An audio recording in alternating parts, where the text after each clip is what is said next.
Dual agency versus single agency in real estate. Do you really know the difference and why it matters?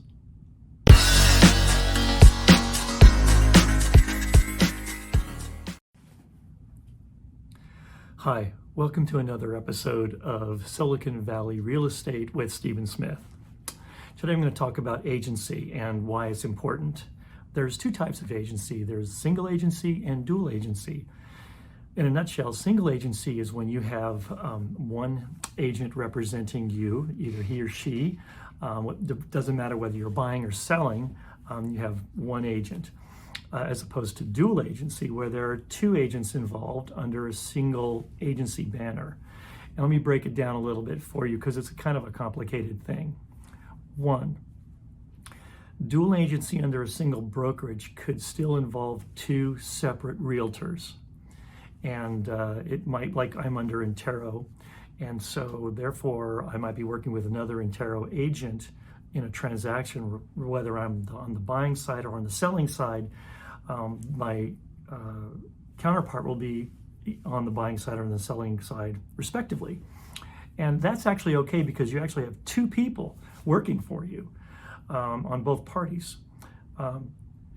Dual agency with one realtor is a little bit different. Let me go into some more detail as to what that's about. Okay, dual agency with a single realtor. What that means is you have one realtor representing a brokerage, and they may be representing the seller, most likely, and then a buyer would come along and thinking, oh, I'm going to get a deal. Let me go work with the listing agent because I'll save some money on the commission. And so they'll come in and try to work out something thinking that it's going to work out for them. Well, there's a number of reasons why this can go sideways, and I'll tell you why. Number one, it's kind of like having a single attorney represent both sides in any kind of a conflict or transaction or whatever. One real estate agent is not going to be able to fairly represent both sides. Typically, it's the selling side, and then a buyer will come in and they'll approach the listing agent thinking, oh, well, hey, if I work with you, then maybe we can cut the commission down. You'll get a bigger piece of the commission because you'll get my side as well as the selling side. And some agents go for that because it sounds very lucrative. You can basically double your commission in some cases, but that can turn out badly very quickly. Okay, here's why it's a bad idea. Typically in real estate transactions, something will come up, and this is more often than not. One side will feel like they weren't represented fairly. So if you are an agent and you are representing both the buyer side and the selling side, and if one of those two parties has a problem, then chances are you might get sued. And so it's really a bad idea to do that. And many states in the US don't even allow it, but it's legal in California, and I do know agents that do that. I personally don't do it because I find it's unethical.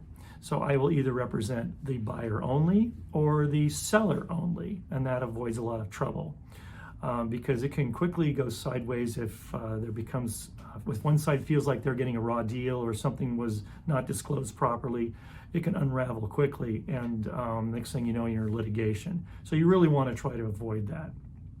Get your own agent. If you're selling, you're going to obviously have an agent, or most cases that's what you should do.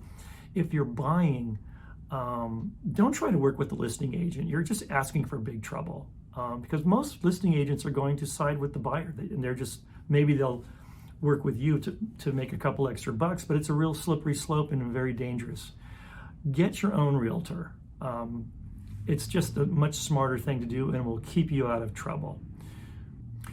Well, that's about it for this episode of Silicon Valley Real Estate with Stephen Smith. If you like what you hear, please subscribe to this channel, and better yet, like this video. And if you have questions or comments, feel free to leave them down below. My contact information is also below. And reach out to me if you have any questions or concerns, or you're interested in real estate around the Silicon Valley area. I'm glad to help, and with that, I look forward to talking to you soon on the next episode. Talk to you then. Thanks.